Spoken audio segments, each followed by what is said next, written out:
A primeira questão é se considera que Pedro Passos Coelho está a sofrer pelo poder, como diz o Primeiro-Ministro muitas vezes. Eu acho que não. Acho que não. Ele é uma pessoa muito especial. Eu conheço desde muito novo. É uma pessoa muito cerebral, muito racional, muito fria,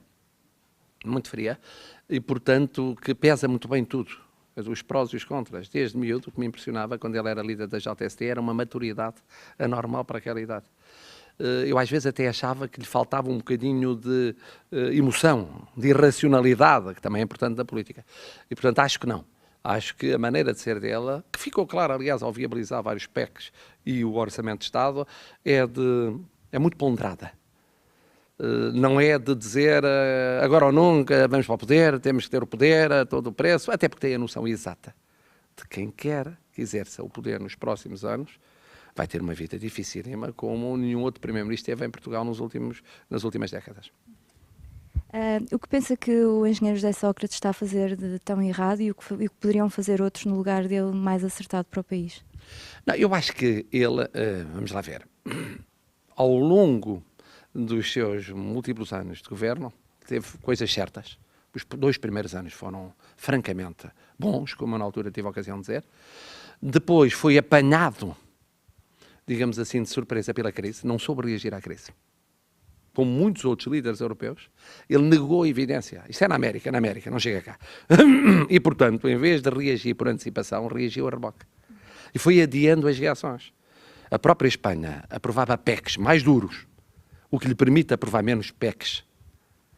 E ele não ia sempre na esperança de que, se for um bocadinho, com sorte, escapa a ser mais. Depois era preciso mais, depois é preciso mais, preciso mais. Portanto, eu direi que, a partir de certa altura, ele não teve a visão da dimensão da crise, do que era necessário fazer para reagir à crise, e que mais valia cortar cerce de início, sem brutalidade, mas poupando depois pacotes consecutivos, foi percebendo, à medida que a crise se ia avolumando, que ela se ia avolumando, sempre em recuperação, em perda, sempre em recuperação, e depois, desde o momento em que perdeu a maioria absoluta, eu acho que ele comete um erro muito grande, é que ele devia ter forçado uma coligação, um acordo de incidência parlamentar, e não governar sem isso. E achou que podia governar sem isso.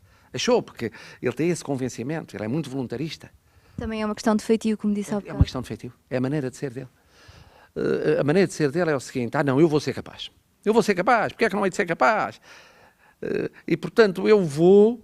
Todos os governos minoritários tiveram as maiores dificuldades em Portugal, nós já temos, está escrito na nossa história, e, portanto, por isso é que na Europa não há disso.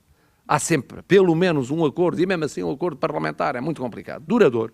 Não pode ser PEC a PEC, orçamento a orçamento, senão está tudo com o credo na boca, perante a Europa e cá dentro. E ele achou que, e agora novamente facilitou, ele achou que era óbvio que o Presidente ia dar cobertura a seguir e que Passos Coelho ia aceitar, e portanto não precisava de convencer Passos Coelho, porque parecia-lhe óbvio.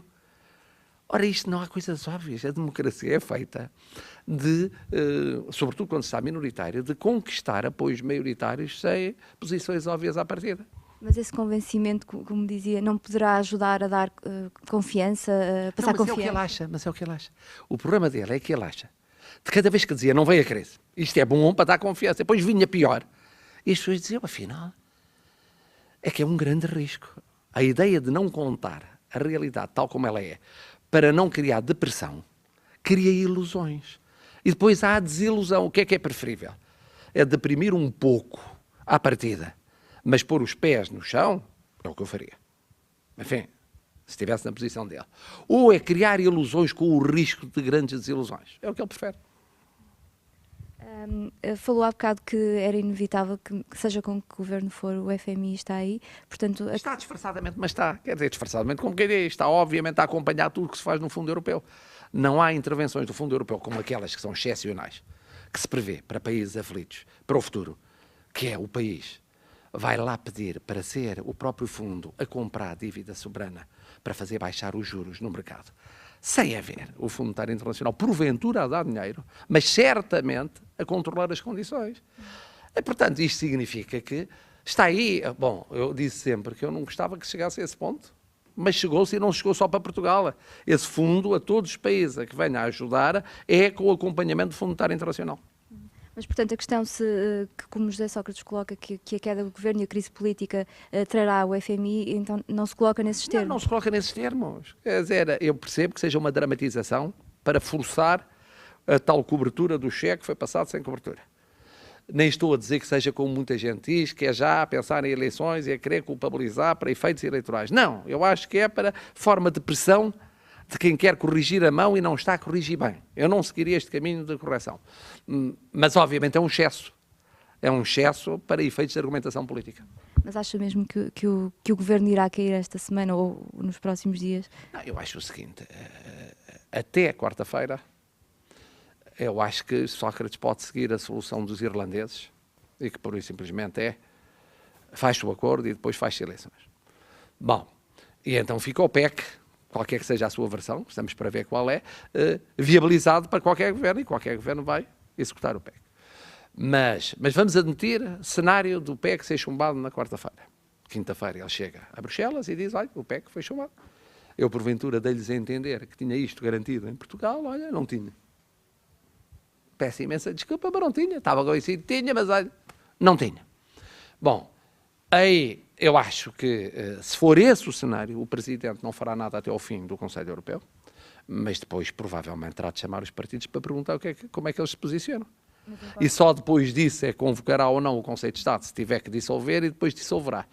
Isto significa que, se for muito, muito rápido, dá até 29, 30, 31 de março, e, portanto, eleições ainda, possivelmente, no final de maio. Se fosse muito mais lento, daria para princípios de junho. Mas inevitável... Sócrates disse que se demite. Porque também foi outra coisa que ele disse, que eu acho que hoje já está arrependido. No meio da argumentação que utilizou, usou a chamada bateria pesada. E, portanto, disse, eu demito-me. Podia dizer o seguinte, olha, o PEC, está bem, o PEC, mas eu continuo a exercer funções e depois, em função disso, veremos como é para o interesse do país e tal. Portanto, para já, vamos esperar para ver a votação do PEC e depois vamos ver os cenários seguintes. E agora uma pergunta que tem sido proposto, sobretudo pelo CDS, um governo composto pelos melhores de cada partido, considera que funcionaria? Eu acho, quer dizer, eu já acho espantoso ter de haver um partido a explicar que tinha de haver um governo excepcional composto pelos melhores. Dá a entender que os governos até agora foram compostos pelos piores, ou pelos assim. Também já é uma coisa muito impressionante, mas no fundo o que eu acho que se deve esperar,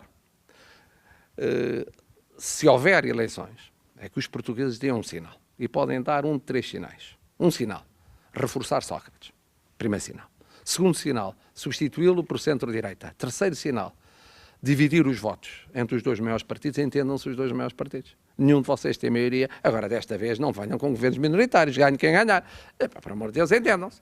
E é de esperar que em qualquer das 3 situações os governantes sejam os melhores, não sejam os piores, porque o país exige os melhores. Agora só uma questão sobre o nuclear. Acha boa ideia a construção de uma central nuclear em Portugal? Bom, eu fiquei muito impressionado pela argumentação do engenheiro Carlos Pimenta. Eu sei, que tive a ocasião de dizer, que ele é muitas vezes conotado com o setor favorável, onde trabalha, aliás, às eólicas. E, portanto, às chamadas energias renováveis, que são militantemente contra o nuclear. E os defensores do nuclear dizem que o nuclear é muito mais barato. Quer dizer, o investimento é muito grande, mas depois, e há problemas depois que ele referiu, quando se atinge o limite da utilização dos equipamentos, para onde é que vai o lixo nuclear e como é que é o desmantelamento, aí é caro, mas que é mais barato do que estas energias renováveis são caras. E o que verifico é que a China decidiu logo a seguir isto, o Japão, começar a rever a sua política de centrais nucleares. Que Obama deu instruções para ir mais para as renováveis e menos para o nuclear. Que na Europa há uma preocupação com isso, sendo que há muitos países com o nuclear. E, portanto, eu penso que em Portugal, em que há defensoras e defensores que têm sido muito determinados do nuclear e há adversários muito determinados do nuclear, que esse debate um dia venha a ser feito. Porquê? Por causa dos problemas do petróleo. Esta multiplicação de crises políticas trouxe à superfície e até a paragem de algumas centrais nucleares, por exemplo, chinesas, pode fazer subir o preço dos combustíveis, tipo petróleo ou gasóleo. Bom, mas isso obrigará, porventura, um dia a um debate. E eu não quero partir com ideias fixas, mas a minha predisposição é antinuclear.